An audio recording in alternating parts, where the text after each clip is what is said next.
Well, it's Friday, February 13th, 2026. I'm Brittany Noble, and here's what's coming up on The Breakdown. Richmond Free Press, a black newspaper ran in a former Confederacy capital, is ending its operations after 34 years of publication. We'll tell you why they are shutting down.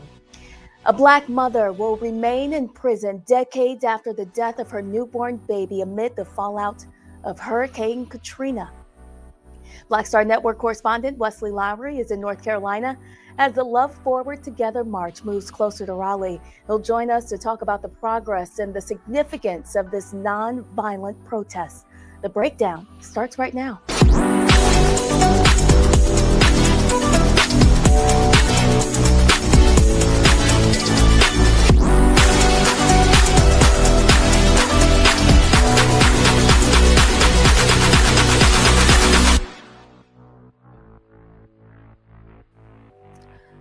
Former CNN host, independent journalist Don Lemon is set to be arraigned on federal civil rights charges in the St. Paul, Minnesota court today.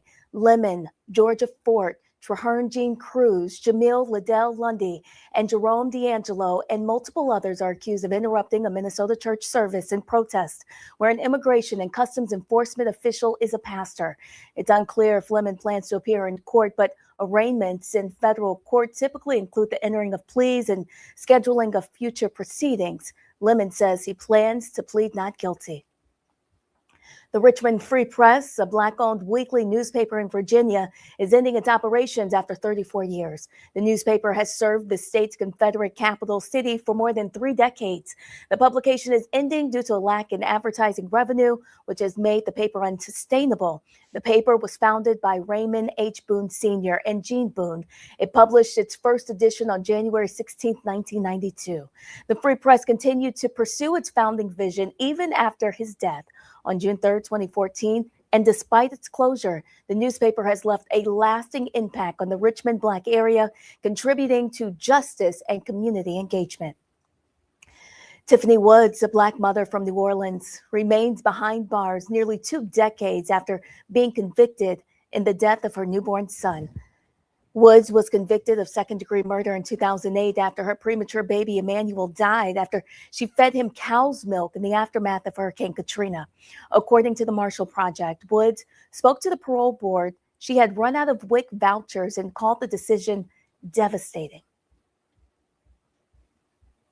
I was depressed. I was lonely. My family wasn't around me. I didn't know if they was alive or not. I changed his formula to organic milk. And due to my choices, I thought I was making the right choice, but clearly I didn't. 2 parole board members voted for her early release, citing rehabilitation, but one member dissented, saying she could not overlook the child's condition at the time of death. A Philadelphia foster mother is facing murder charges after a toddler in her care drowned in a bathtub last year. The Philadelphia District Attorney has charged Alfonsia Watson with 3rd-degree murder and endangering the welfare of a child in the death of 20-month-old Hill, who drowned in April. According to court documents, Watson allegedly placed Hill, a 2-year-old and a 4-year-old, in a bathtub together, then went downstairs to retrieve food after hearing the microwave. During that time, Hill drowned. The lawsuit also claims the 4-year-old later told investigators that the 2-year-old intentionally held Hill under the water. Court records show Watson had 4 foster children, ages 4 and under, in the home, along with other relatives. Well, HGTV has canceled the show Rehab Addict after a video leaked of host Nicole Curtis using the N-word while filming an episode of the show. In an unaired clip, Curtis asked production to kill the footage. The video was posted on Thursday. Take a listen. Oh, fart. What is the that I just said? Nick, you gotta, can you kill that? Not only is this language like this hurtful, says the network, and disappointing to our viewers, partners, and employees, it does not align with the values of HGTV, and the show will no longer appear on the website. Also, a new law in Colorado, it's called HB 25-1149. It will require public schools to integrate Black history into their curriculum by the year 2028. The legislation creates a 17-member committee tasked with developing new academic standards that highlight Black contributions and experiences, not just slavery. Michael Atkins, the director of Black Student Success at Denver Public Schools, says Black history cannot be limited to February. He says the bill creates an opportunity to embrace the Black experience 365 days out of the year. Also, the University of Texas, Austin is restructuring its academic programs, and the move, well, it's causing concerns about the future of Black studies on campus. That's because UT Austin announced it will eliminate its African and African Diaspora Studies department as a standalone unit, folding it into a newly created department beginning this fall. Starting in September, the College of Liberal Arts plans to launch a Department of Social Studies and Cultural Analysis Studies, combining African and American Diaspora Studies with Mexican American and Latino Studies, Women and Gender Studies, and American Studies. Interim Dean David Sosa shared the decision with the department leaders Thursday, saying the curriculum and degree programs are now under review. Also, a new analysis from the Economic Policy Institute shows that Black women have been hit especially hard in the labor market. In 2025, Black women's unemployment rate, it dropped to 55.7%, while unemployment rose 5.8 to 6.7%. The report also found that Black women's labor force participation from 60.6 to 59.7%, suggesting that more Black women have left the workforce entirely. College-educated Black women saw some of the steepest losses, with employment dropping more than 3.5 percentage points, a shift that researchers say may be tied to the rollback of corporate DEI programs. All right, coming up on the breakdown, we will have live coverage of the Love Forward Together March, and continues, and the march gets closer to Raleigh. Black Star Network correspondent Wesley Lowery will have a live report for us coming up after the break. Stay with us.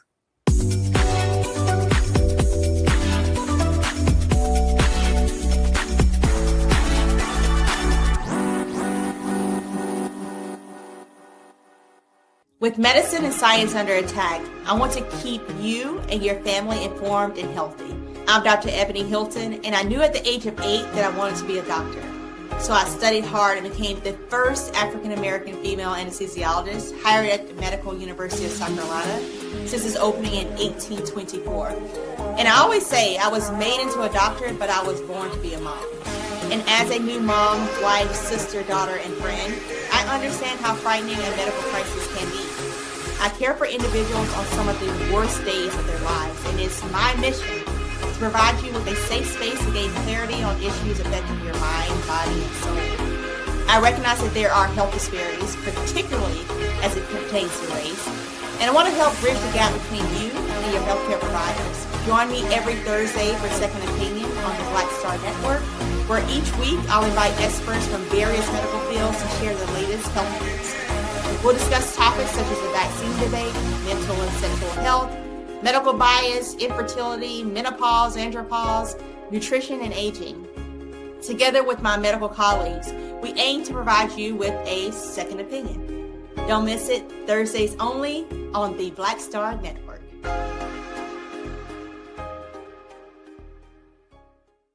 If in this country right now, you have people get up in the morning and the only thing they can think about is how many people they can hurt, and they got the power, that's the time for mourning.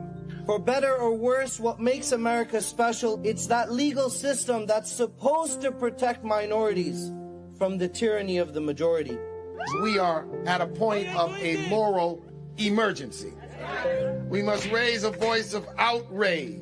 We must raise a voice of compassion. And we must raise a voice of unity. We are not in a crisis of party versus party. We are in a crisis of civilization, a human rights crisis, and a crisis of democracy itself. And guess what? You've been chosen to make sure that those that would destroy, those that would hate, don't have the final say, and they don't ultimately win. I'm Risa Colbert, and you're watching the Black Star Network.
Well, we are in the third day of the Love Forward Together Moral March in North Carolina. Black Star Network correspondent Wesley Lowery is there with the marchers as they make their way closer to the city of Raleigh. Bishop William J. Barber II has worked with others to organize the movement as he calls for the nation to a moral and political awakening. Black Star Network's Wesley Lowery joins us right now.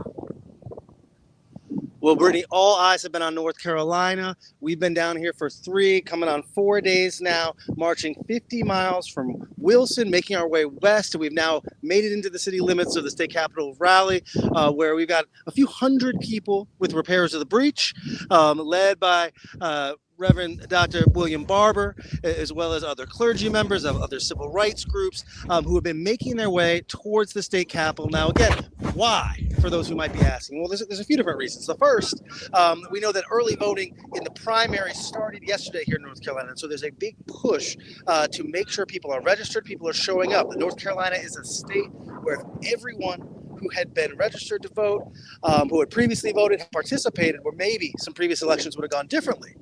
But also, what we're seeing is a response, a movement in response to the behavior of the Trump administration, to efforts to redistrict during the off years, to efforts to deploy ICE agents to neighborhoods. And so we've seen people coming out, clergy members, people who are traveling from other states, who are coming here to begin mobilizing a movement, not just in resistance, but to try to lay out a vision for what's coming up next. And so we're at a break right now. We've been marching since this morning, and now we've made it to our first stop. Folks are loading up on the buses. We're about to drive for a few feet and head to the next stop. Then people are going to get out and they're going to start marching again. But what I'm going to do is I want to talk to one of the key organizers here. This is Dr. Reverend Hannah Broom. Thank you for taking a few minutes to talk with us. And can you explain to the viewers at home on Black Star Network, what are folks out here doing this week?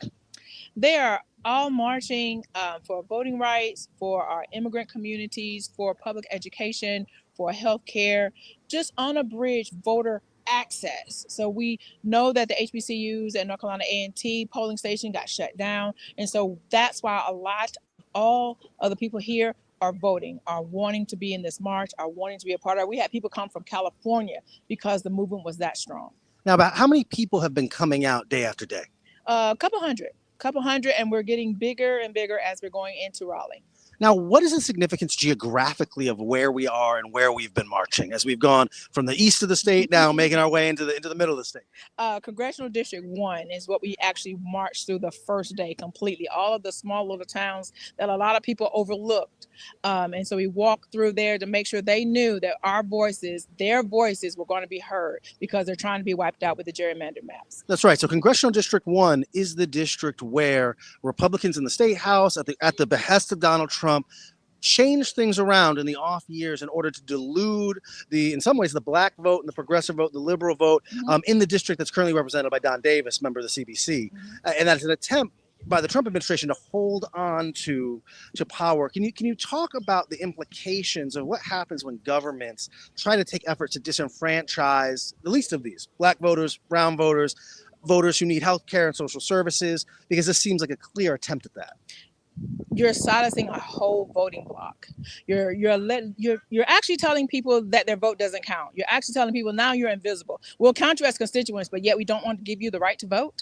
And so to move that concentrated power is not of moral rights. It's not about Republican or Democrat, it's not partisan, but it's really about what is right. And everybody should have a voice. Everybody should have a seat at the table. Everybody should have equal representation.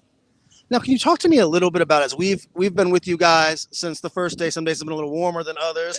It was real cold this morning, and we've warmed up a little bit now, right? But what's been interesting has been watching some of the response and reaction. There have been times where we've walked past schools, and so the children are waving. There are times where we've seen a fair number of business leaders and homeowners come out of their homes, wave, have some conversations. What has your impression of the response been? And what is the aim of something like a march, right? I think that sometimes in the social media age, as young people, we can be a little skeptical of, all right, y'all are just going to walk around for a few days. Talk to me a little bit about kind of the political theory and the community building that comes from bringing people together, having a physical show of force, and moving physically through communities, making your voice be heard. letting them know that they're not forgotten. When we came through Sims, I think it was Sims, North Carolina, they said, I didn't know this would y'all actually cared about us. We came through Wendell and they was like, we didn't think anything like this would happen in Wendell, North Carolina. So they're letting us know that we should be doing this, that we should be getting these communities. We should be talking to them and letting them know, yes, this affects you and we're standing for you. Now, I think so many people across the country right now are discouraged. They're angry. They're upset. Some of them are tired, right? Some of the people got all the demonstrating and marching and protesting they wanted to do out during the first Trump administration, right? What would you say to people across the country who feel that way, right? What is the example you all are trying to set here in North Carolina? The fight is not over. Do not get weary. We got to continue to put in pressure. As Martin Luther King said, the arc of justice bends. The moral arc bends towards justice, but we need to help give a little pressure to that bending towards justice, and that's what we're doing. We're putting prophetic pressure into the streets so everybody knows that we are going to make sure we stand up for everybody's rights. Now, this march started in Wilson, and it's made its way over the course of 3 days, about not all the way 50 miles yet, but you've been walking, I've been walking, and we made it close to the 50 miles so far, right? And tomorrow we're going to be at the State House. Can you tell people who are watching at home what's going to happen tomorrow? We'll be streaming it on Black Star Network, so y'all be watching with us as well, but give people a preview of what they're going to see tomorrow and what this all culminates in. You're going to see impacted people who have been dealing with their cuts to Medicaid, how serious and severe it is towards them and their livelihood. You're going to hear impact stories from SNAP. You're going to hear impact stories from those whose voting rights have been infringed upon. You're going to hear all of those stories. So it's not just a budget item. It's not just a story. It's not just a headline, but it's actually a person attached to those decisions and those policies. Absolutely. And those are the stories we care about at Black Star Network. Those are the stories that Brittany Noble at The Breakdown cares about a ton. And so we appreciate all our viewers for sticking with us. We're about to go get on some buses. We're going to drive a little bit, and we're about to get marching again. And so stick with us. We are live streaming at Black Star Network. We'll continue streaming the rest of today's march, and tune in tomorrow for some more interviews, for more conversations, and of course for the big rally at the State House. Reverend Barber just let us know there's going to be 7 key takeaways, a call to action, and the idea that this is not just an event for a few days, but this is going to be the kickoff of a movement that's going to stretch this entirety of this crucial midterm election year. So, as always, Wesley Lowery, the Black Star Network. Thanks for tuning in, and we're going to get marching again. Thank you, Brittany. Thank you, Wesley. And the Black Star Network, again, will stream on Saturday. That march, it's time to love forward together and mass people's assembly. Well, coming up on The Breakdown, in case you missed it on Roland Martin Unfiltered, a Trump State Department nominee is now facing major backlash after senators confronted him over a history of racist, sexist, and reported anti-Semitic comments. Stay with us. You won't want to miss that. Plus, have you come across a news story that deserves our attention? We want to hear from you. Please submit your questions or your comments to us online, and we will make sure to read them and follow back up. We'll be right back. You're watching The Breakdown.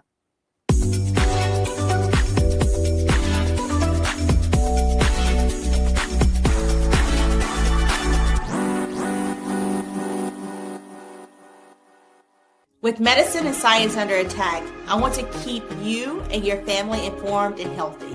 I'm Dr. Ebony Hilton, and I knew at the age of 8 that I wanted to be a doctor.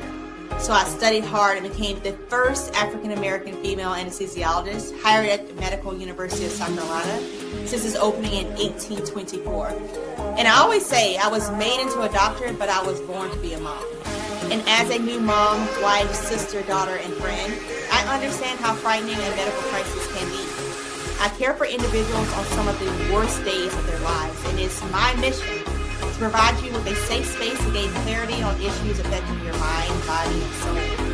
I recognize that there are health disparities, particularly as it pertains to race, and I want to help bridge the gap between you and your healthcare providers. Join me every Thursday for Second Opinion on the Black Star Network, where each week I'll invite experts from various medical fields to share the latest health news. We'll discuss topics such as the vaccine debate, mental and sexual health, medical bias, infertility, menopause, andropause, nutrition, and aging. Together with my medical colleagues, we aim to provide you with a second opinion. Don't miss it, Thursdays only on the Black Star Network.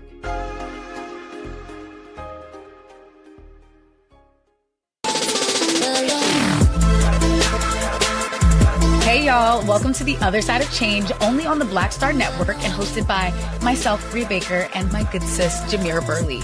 We are just two millennial women tackling everything at the intersection of politics, gender, and pop culture. And we don't just settle for commentary. This is about solution-driven dialogue to get us to the world as it could be and not just as it is. Watch us on the Black Star Network, so tune in to The Other Side of Change.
In our Black and Missing segment, family and friends are looking for Torrance Farrington.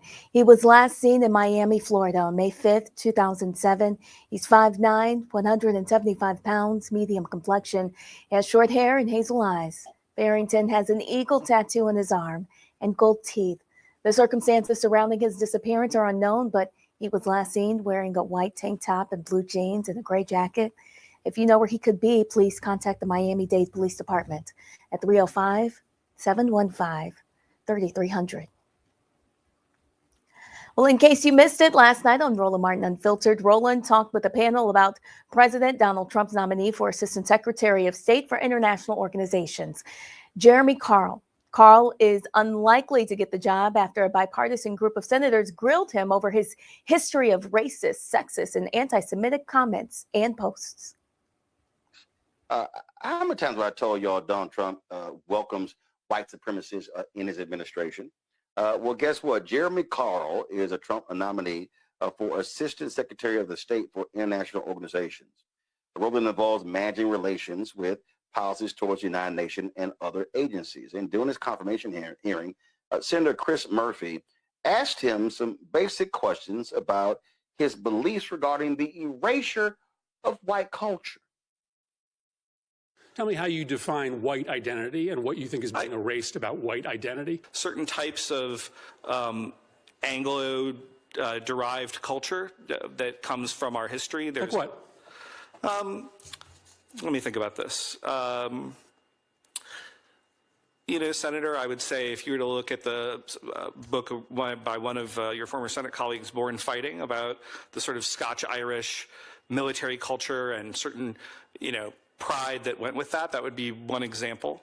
Obviously, you could have sub-elements of that culture. You could have Italians, you could have Irish, and those are in many ways more. Yeah, but you're worried about white culture. You're not worried about, you're now retreating to ethnic identity. You don't speak about ethnic identity. You speak about white identity. So tell me the values that stitch together white identity and that make it different than black identity. I would say that the white church is very different than the black church in terms of its tone and style on average.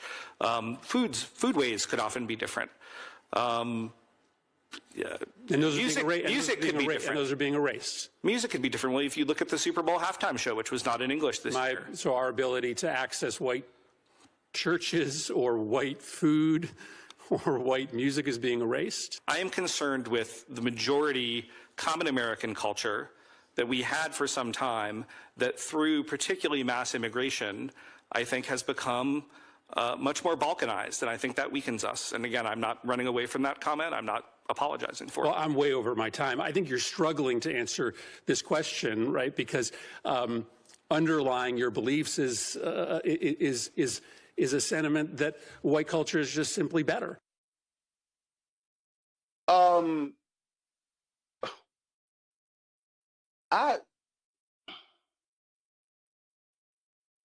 Greg, what was that white boy talking about? I love it. I love it, and I love him. I absolutely embrace them. I'll tell you why. Because that's the naked face that we all learned from kindergarten through now. That's American history. I know that people will push back against me, and I love and welcome and embrace them, and I want them to do that so that I can take them, every word of every sentence of every paragraph of every page of every book they've ever read in this funky settler crime country. All that white boy is doing is saying the quiet part out loud. So when you start talking about patriotism, you start talking about the American people, that's what white supremacists mean. Let me be very clear about this. This little nasty piece of work, and it's funny how they all look the same. You know, John Curtis, who looks like a man who would, stumble into a truck stop at 2 o'clock in the morning for a bag of Funyuns and a warm soda, searching for his destiny and perhaps his desire in the middle of the night. They all look the same. John Curtis is a fellow of the Claremont Institution. Now, if y'all should look up the Claremont Institute, because at least 70 participants in the Claremont Institute's suite of fellowships are in the Trump administration. Here are some names of other Claremont fellows who are friends of this piece of work.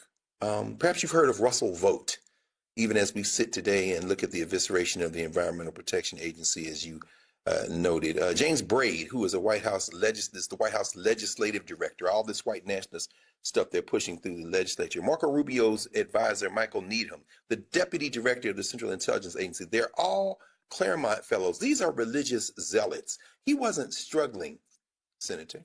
And by the way, Jeremy Call is the guy's name. Jeremy Call is who we're watching, as you say. John Curtis is a Utah senator who has already said he's coming out against it.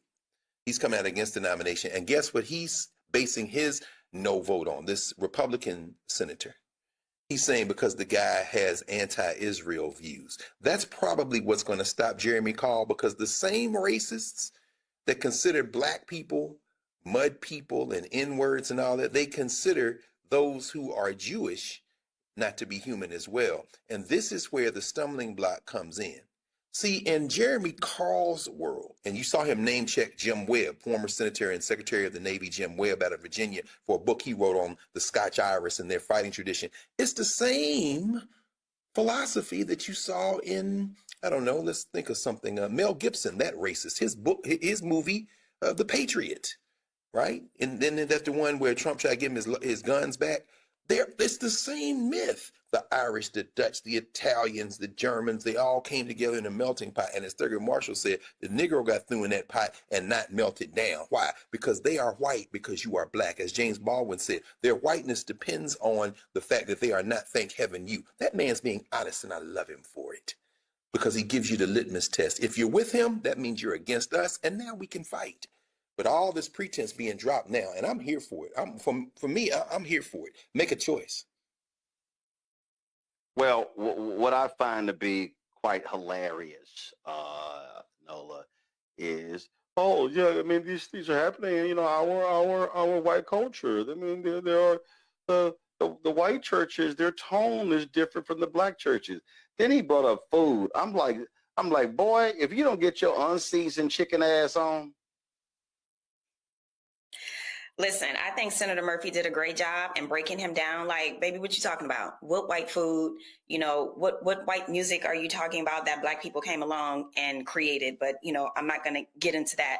My issue with all of this is, and, you know, I threaded on top of Senator Murphy's thread because I'm glad he called him a white nationalist, because that's absolutely what he is. And this administration is failing trying to market their white nationalism, right? So that's another part of it. And then I also think about, like, the Secretary of State, like Mark Rubio. What is going on? Like, the way you carry the water for white supremacy as the Secretary of State of the United States of America, that is so unbelievably sad. Because he had to okay this nomination. He had to okay for him to sit there and to even go through this process. So the fact that this brown man who clearly hates everything about who he is and his heritage, is literally carrying the water for white supremacy and wanting to adopt it and put it into our foreign policy and go out into the rest of the world and sell it. It's not going to work. It's falling apart. And I am actually having a good time watching this particular product that they're trying to sell fall flat on its face. But seriously, Mark Rubio, I don't know what is going on with you, but someone who cares a great deal about Department of State and the work that comes out of Department of State, this ain't it.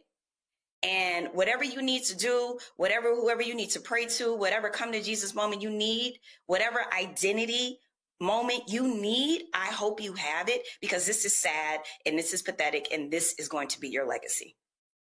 Well, and bottom line is this here, Rubio wants to run in 2028, Reese, and it's like, okay, we'll be happy to bring up the white nationalists, white supremacists who you allowed to work underneath you. And listen, what Donald Trump has done, to Greg's point, hey, he is, they don't need sheets, they don't need hoods. They like, no, we get to openly serve. He got people, Nazi-loving folk who are in the administration. So they got no problem embracing racists.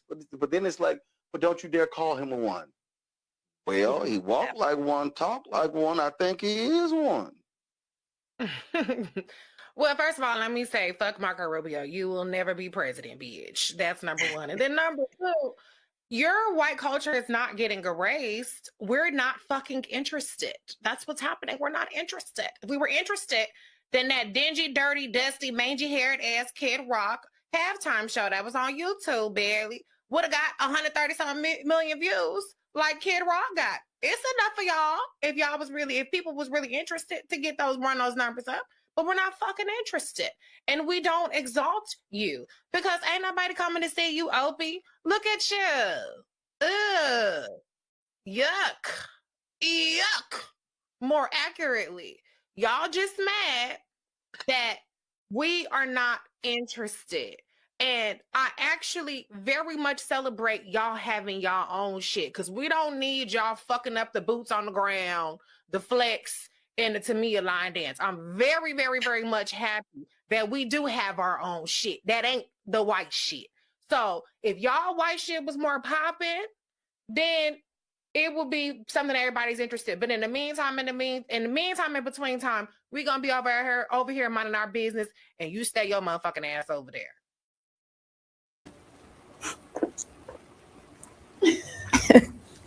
Be sure to tune in tonight to Roland Martin Unfiltered at 6:00 p.m. Eastern. I am taking over for Roland tonight as host.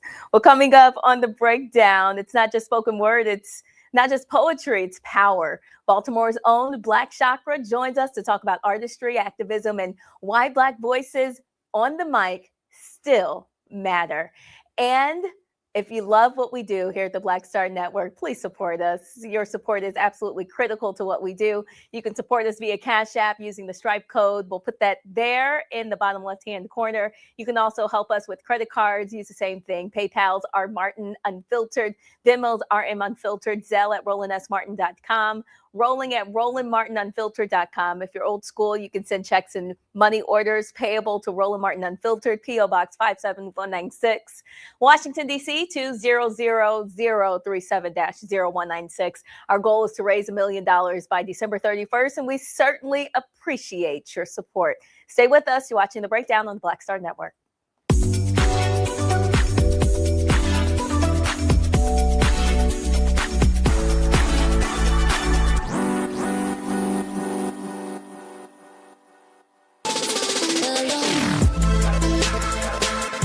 Hey y'all, welcome to The Other Side of Change, only on the Black Star Network and hosted by myself, Rhea Baker, and my good sis, Jamira Burley.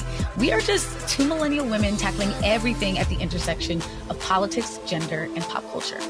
And we don't just settle for commentary. This is about solution-driven dialogue to get us to the world as it could be and not just as it is. Watch us on the Black Star Network, so tune in to The Other Side of Change.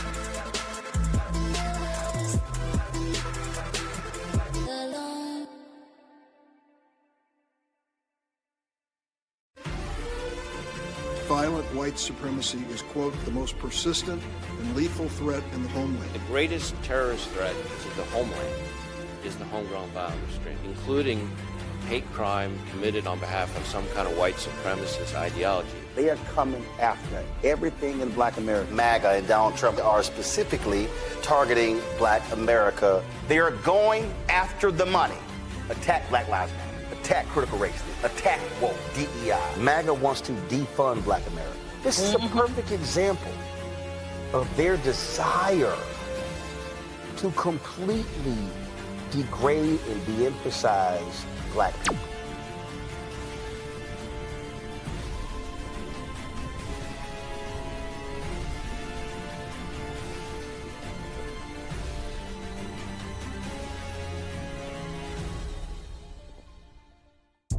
Hi, I'm Swing Cash, Basketball Hall of Famer, and you're watching Black Star Network.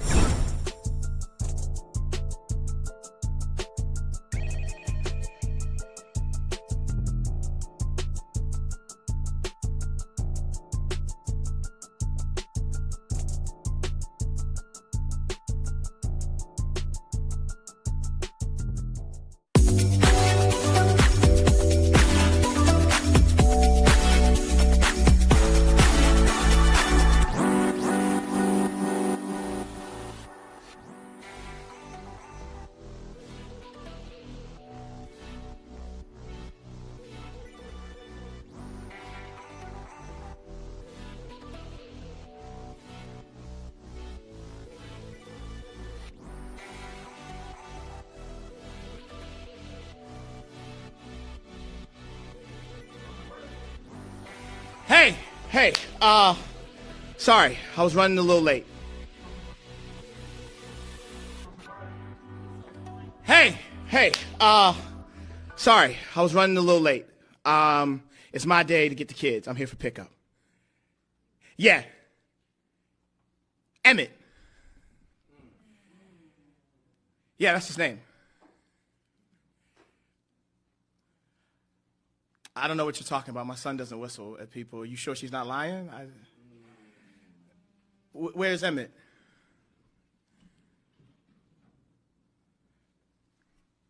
Oh my God. Okay,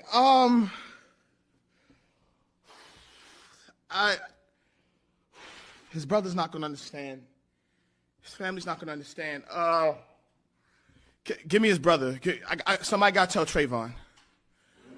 Where's Trayvon? Yes, he has a hoodie. It's cold. Where's Trayvon? What?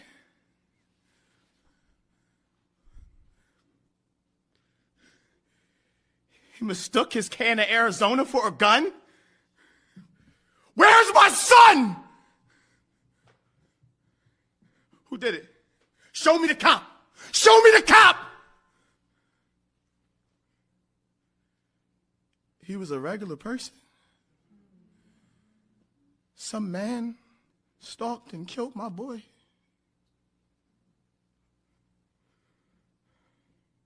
I don't know what I'm going to tell their mothers. I don't know what I'm going to tell their mothers. Give me their little brother. They got a little brother here. Please, just give me Tamir. Just give me Tamir. I want to hold my baby. Please, just give me Tamir. Yes! The one who plays in the park. Give me Tamir!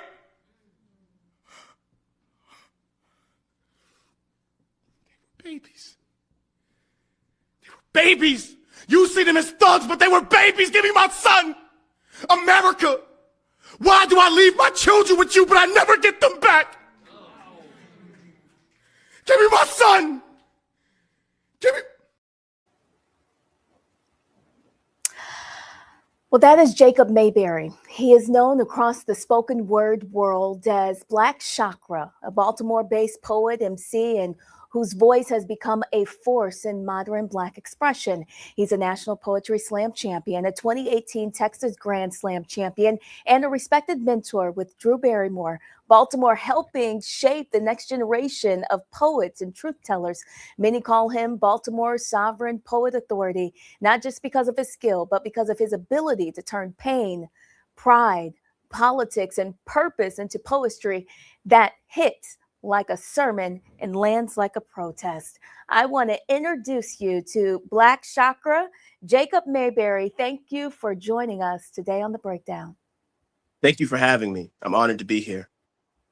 We are honored to have you here with us. Tell us about the poem that we just played and what got you to the point where you wrote it and performed it. I like to study different oratory art forms, such as spoken word, hip hop, singing, and comedy is one of them. I came across knowledge of a stand-up set by Richard Pryor where he told no jokes. He came on as God and he said he was there to pick up Jesus. And then once he realized what the people did to Jesus, he then wanted to speak to Martin. So for me, I saw a spoken word concept in that. But instead of speaking on a more worldly issue, I wanted to talk about the plight of African Americans, specifically if I could bring attention to how we consistently have to bury our young. So that's the way I took that concept, and I wanted to make it something more powerful and more personable to us today. And tell us what kind of responsibility do you feel that you have when you hold onto the mic? Currently, in this world, in this country, we are seeing a transition of things that were set standard years ago. Different regimes, different politics have come in, and there's an erasure of Black history. There is erasure of Black truth. So I think it is the responsibility of the modern Black poet to speak on the important issues. If we forget, then no one remembers. Our jobs as artivists is to always put the truth in people's faces, no matter how uncomfortable. So for me, it's a giant responsibility, but I'm proud to have that responsibility, and it's a beautiful thing to do. It's a beautiful thing to remind my people about our struggles and try to bring us uplifting messages while also like never letting us forget the horrors as I think they would like us to in this country. Do you think that poetry allows Black people to say things that mainstream media refuses to carry? Absolutely.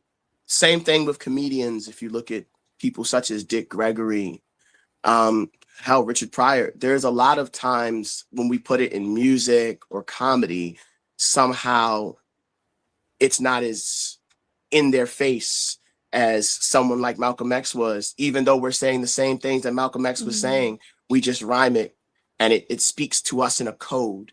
Black people, as a people, we have always spoken different codes. The invention of the martial art form capoeira was a fight style that was hidden in dance so that they could fool their slavers. So when it was time to rebel, they just thought they were dancing. And I see that in the language we use, in modern Black diction, how we speak certain ways, and often it gets co-opted or adopted by other races and other cultures and stuff like that, because they see how powerful our coded language is, and poetry is the coded language I use to speak to us, and it works. It hits the soul differently, I think. Your work often carries deep emotion, grief, joy, rage, healing. Tell us where you pull all of that from. A deep understanding of history, a deep understanding of modern society, and a need to not be forgotten. My heroes, the Gil Scott-Herons, the Amiri Barakas, Langston Hughes, James Baldwin, these amazing writers took it upon themselves to say the thing that always didn't please people. The last poets, they said the messages that would scare certain people or scare certain regimes. And for me, it does a disservice to them if I am continuing their tradition and their art form, but I do this in a petrified manner. So for me, particularly, I think that the responsibility we have to do this is where that come from. I don't understand how I could be a poet in modern society and not talk about these things. I don't have the privilege of privilege.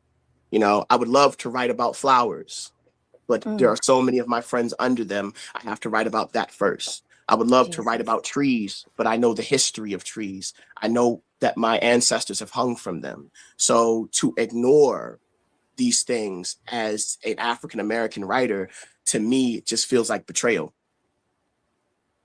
Talk about that a little bit more. I mean, in a time when books are banned, history is being erased, and Black voices are being attacked, do you feel like poetry is becoming more important than ever? Art in general is always a necessity. Poetry is what happens when change becomes impatient. And I say that to say the voiceless often have nowhere to go, so they go to poetry. When we're in our worst feelings ever, we turn to song, we turn to melodic poetry. When we want to express something to someone, we write love letters, which are just love, we're just letters wearing poetry's outfits. You know what I'm saying? Like, we as a people, as a human race, always turn to poetry to help us. Poetry is in everything. So because of that, it does the heavy lifting oftentimes to liberate, right? Bobby Seale, Huey P. Newton, when they were first arrested before they formed the Black Panther Party, they were in a restaurant performing a poem by a writer named Marvin X. And that's what they were quoting when they were first arrested. And when they were arrested, that's when they formed the Black Panther Party. I note that specifically to say poetry is behind every movement. We are behind every movement. Every time I hear a march or I see a march and I hear "We Gonna Be All Right" in the background, I know that poetry is still pushing the movements. So yeah, absolutely. That's the job of the art form. That's the job of art, to move us as a people. Let me ask you this. What do you think America is afraid of when it comes to Black storytelling? Well, this interesting thing happens when we tell our stories. Their children listen. Ooh, and they've always been terrified of that. Even if you go back to the 80s, when they were so afraid when hip hop was getting into the ears of people, right? You go all the way back to Elvis, who is white, but because his sound was Black and his movements were Black, there were white politicians and conservatives who are afraid of Elvis being seen by his daughters because they see it's a slippery slope. If they're enjoying this on a white person, soon they'll enjoy it on melanin. Our stories are powerful. We pull people in. There's a reason why hip hop is the largest genre of music on earth for so long. It's because our stories have that power and ability, and they're afraid of that. They're afraid of Tommy and Timmy and Ted and Chaz listening to what we have to say, adopting it and adapting to it, understanding that there's a plight that we come from. Because once you see our plight, you can't ignore it. And that's what they've been trying to do in this nation, consistently ignore the plight of a people when they don't have one, right? The other thing is they try to keep us ignorant. Like, no, in your art, you don't express that. Express this. There's a reason why these record labels are pushing certain messages and pushing certain music, because it's like, that is what we want your children to intake. And if my children have to intake anything, it's going to be your ignorance, not your power, not your empowerment. So I think this nation has always been afraid of Black history because Black history is world history. Black history supersedes them.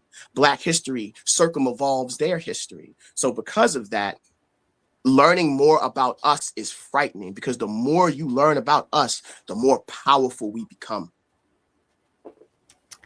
Jacob Mayberry, I'm so grateful that you joined us today on The Breakdown. Tell our viewers how they can stay connected with you.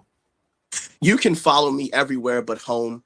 I am Black, BLACK, Chakra, CHAKRA 88 on Instagram and TikTok. I am currently ranked #1 slam poet in the US, which means I'll be representing us in the World Poetry Slam. So I have my GoFundMe up for that soon, because I'll have to go to Africa, and make no mistake, I'm representing us, that part of America. Wonderful. Jacob Mayberry, known as Black Chakra, thank you for joining us on The Breakdown. Thank you for using your gift to tell the truth. Thank you. All right, coming up after the break in our For the Culture segment, we're talking about one of the most talked about and most challenged books in America, All Boys Aren't Blue, by author and journalist George M. Johnson. He explores Black identity, boyhood, what it means to grow up Black and queer in this country.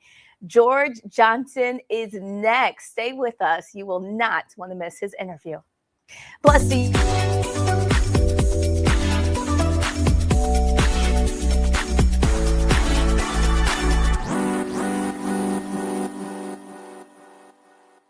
With medicine and science under attack, I want to keep you and your family informed and healthy.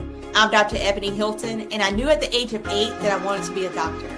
So I studied hard and became the first African-American female anesthesiologist hired at the Medical University of South Carolina since its opening in 1824.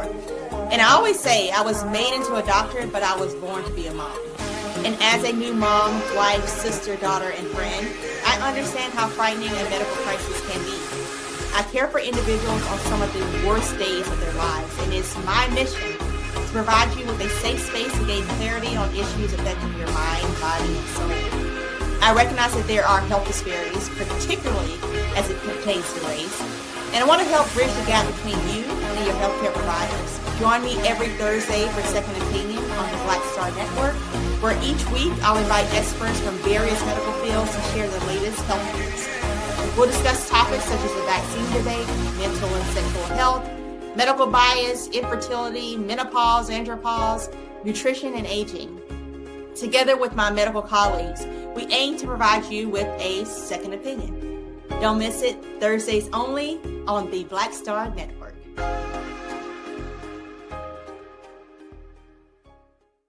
If in this country right now, you have people get up in the morning and the only thing they can think about is how many people they can hurt, and they got the power, that's the time for mourning. For better or worse, what makes America special, it's that legal system that's supposed to protect minorities from the tyranny of the majority. We are at a point of a moral emergency. We must raise a voice of outrage. We must raise a voice of compassion. And we must raise a voice of unity. We are not in a crisis of party versus party. We are in a crisis of civilization, a human rights crisis, and a crisis of democracy itself. And guess what? You've been chosen to make sure that those that would destroy, those that would hate, don't have the final say, and they don't ultimately win. I'm Risa Colbert, and you're watching the Black Star Network.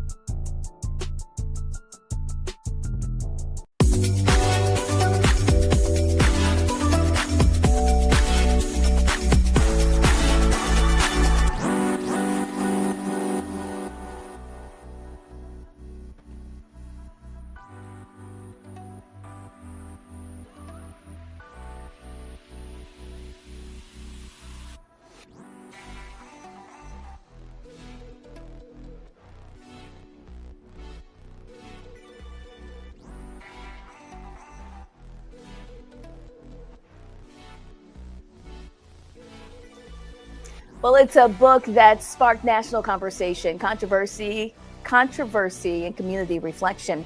All Boys Aren't Blue is the best-selling memoir manifesto by award-winning journalist and author George M. Johnson.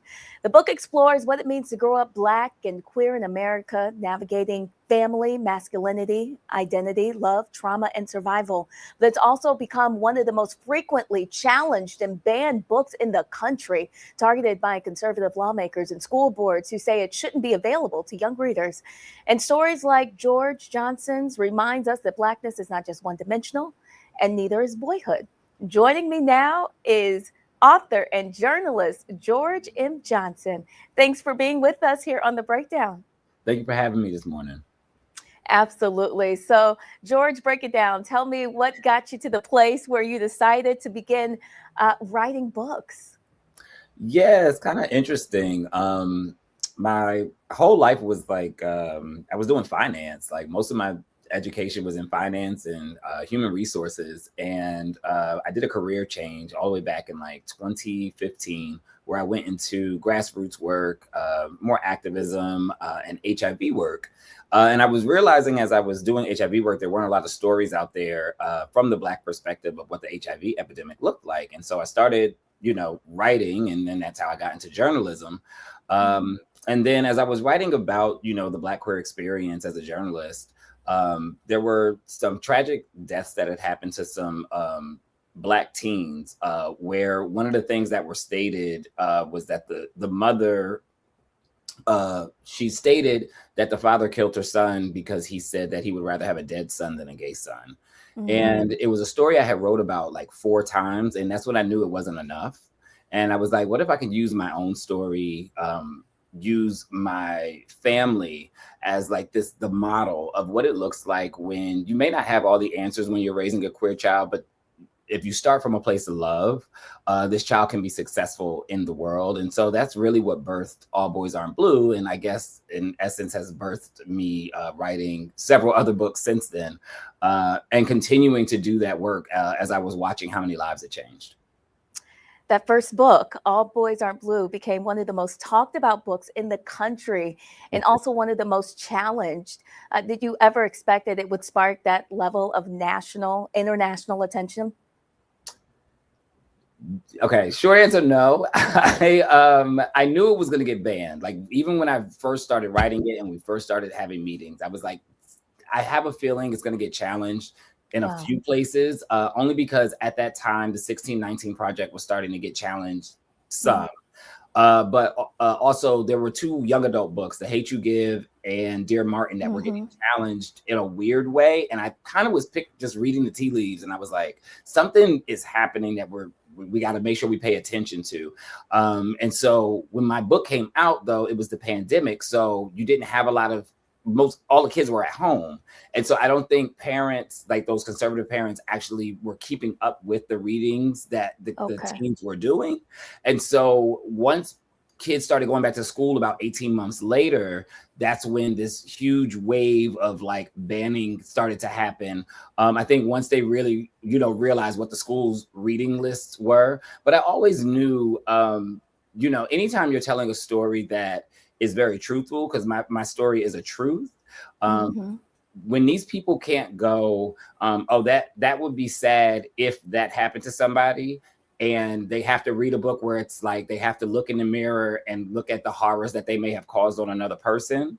It's easier for them to eradicate the text than to actually have to look at themselves in the mirror.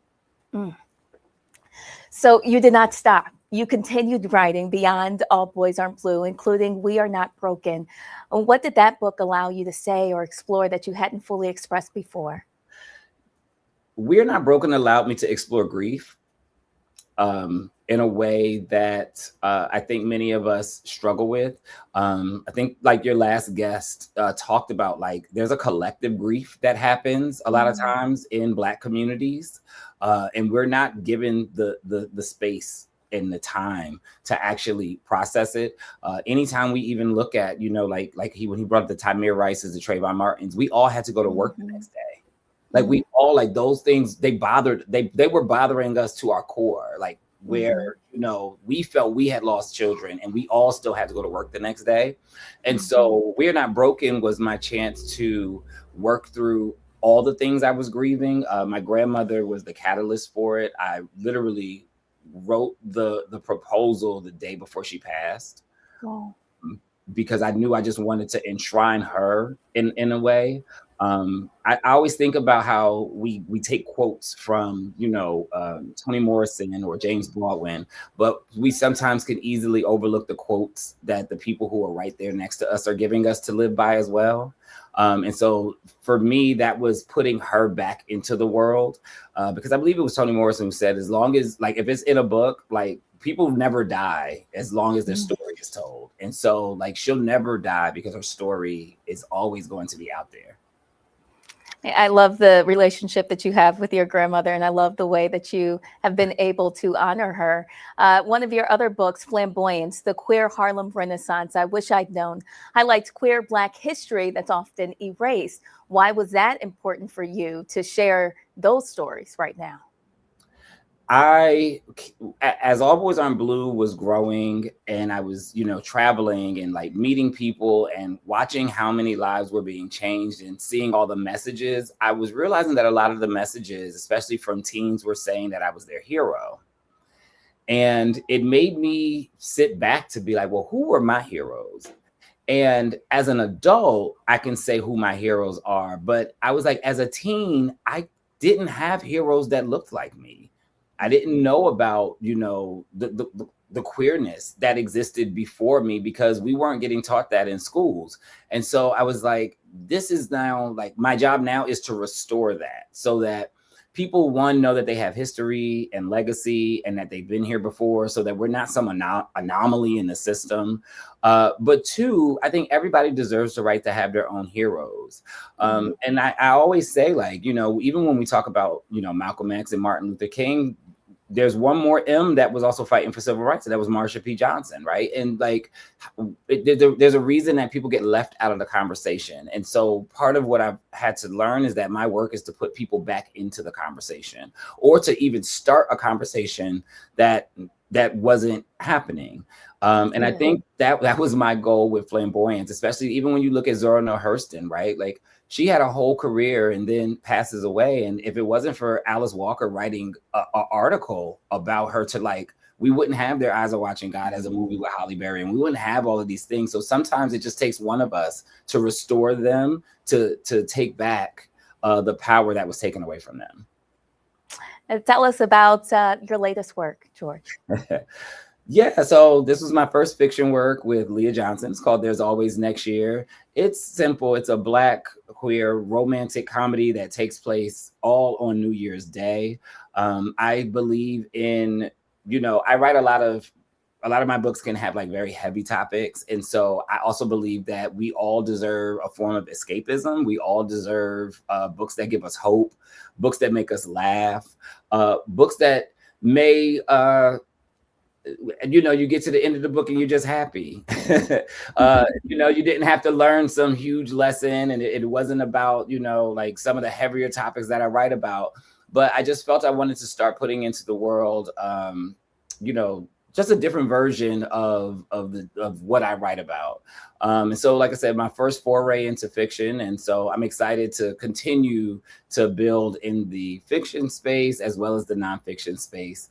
But yeah, there's always next year. And I think that's the biggest thing, right? Like, even if everything goes wrong in a day, there's always tomorrow. Even if everything goes wrong in your week, there's always next week. Even if you had a bad 2025, well, there's always next year. So, you know, hoping that people read it and it pushes them to a prosperous 2026. You're teaching us and you're lifting our spirits too. George M. Johnson, thank you so much for joining us on The Breakdown. If you have not read his books, you definitely want to check it out. His website, IamGMJohnson.com. Did I get that right, George? Yes, and that's my socials are all I Am GM Johnson as well. All right. George Johnson, thank you so much for joining us. Thank you. You're welcome. And I want to thank everybody at home for watching The Breakdown today. We will have much more next week, Monday through Friday at noon Eastern, here on the Black Star Network. Have a great day.